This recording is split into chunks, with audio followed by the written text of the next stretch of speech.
नमस्कार दोस्तों, राधे राधे। आज हम बात करेंगे कि हमें क्यों गुस्से का जवाब गुस्से से नहीं देना चाहिए। क्योंकि अगर हम सामने वाले को गुस्से का जवाब गुस्से से देंगे तो बात और ज़्यादा बिगड़ जाती है। इसलिए शांत मन से सोचें कि हमें उसका जवाब कब देना चाहिए। इसी से संबंधित नारद मुनि और विष्णु जी की कथा है। जो कोई हमारा अपमान करता है तो हमें कैसे उसके अपमान का बदला धैर्य के साथ देना चाहिए। लेकिन कहानी शुरू करते हैं। कहानी शुरू करने से पहले प्लीज़ मेरे चैनल को लाइक करें, सब्सक्राइब करें, ताकि मुझे ऐसे ही ज्ञानवर्धक स्टोरी सुनाने की प्रेरणा मिलती रहे। कहानी शुरू करते हैं, अंत तक जरूर सुनें। नारद मुनि और विष्णु जी से ये जुड़ी कथा है। विष्णु जी ने नारद जी का घमंड तोड़ने के लिए अपनी माया से विष मोहिनी नाम की राजकुमारी का स्वयंवर आयोजित किया। नारद जी ने विष मोहिनी को देखा तो वो उस पर मोहित हो गए और उससे विवाह करने का मन बना लिया।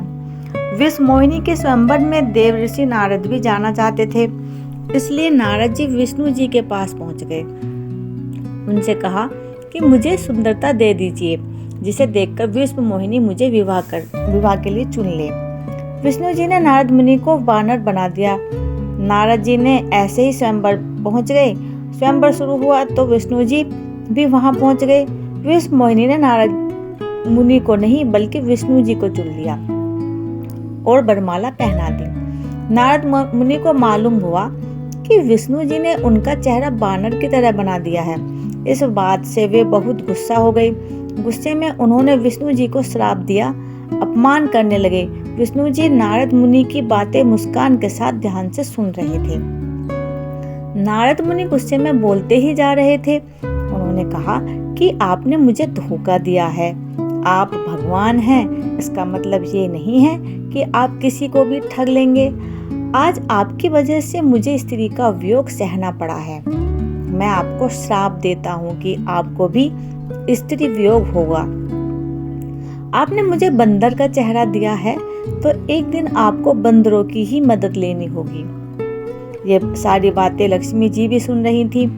देवी ने विष्णु जी से कहा कि आप इतनी बातें क्यों सुन रहे हैं।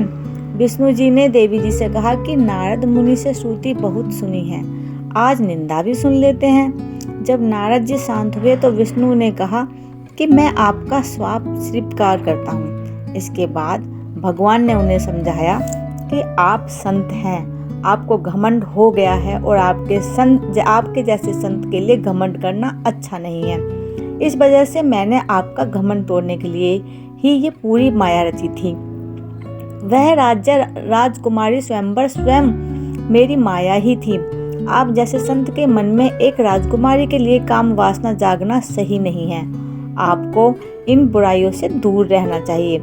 नारद मुनि को विष्णु जी की बातें समझ आ गईं और उन्होंने क्षमा मांगते हुए बुराइयों से बचाने के लिए विष्णु जी को धन्यवाद दिया। दोस्तों, इस कथा से हमें सीख मिलती है कि जब कोई हमारा अपमान करता है तो हमें धैर्य से काम लेना चाहिए। गुस्से का जवाब गुस्से से देंगे तो बात और ज्यादा बिगड़ जाएगी। सामने वाले का गुस्सा शांत होने की प्रतीक्षा करें और जब वह शांत हो जाए तब उसे समझाना चाहिए। ऐसा करने से बड़े विवाद को टाला जा सकता है। अगर मेरी कहानी पसंद आई हो तो प्लीज़ मेरे चैनल को लाइक करें, सब्सक्राइब करें और मुझे ऐसे ही कहानियाँ सुनाने के लिए इंस्पायर करें। राधे राधे, जय श्री कृष्ण।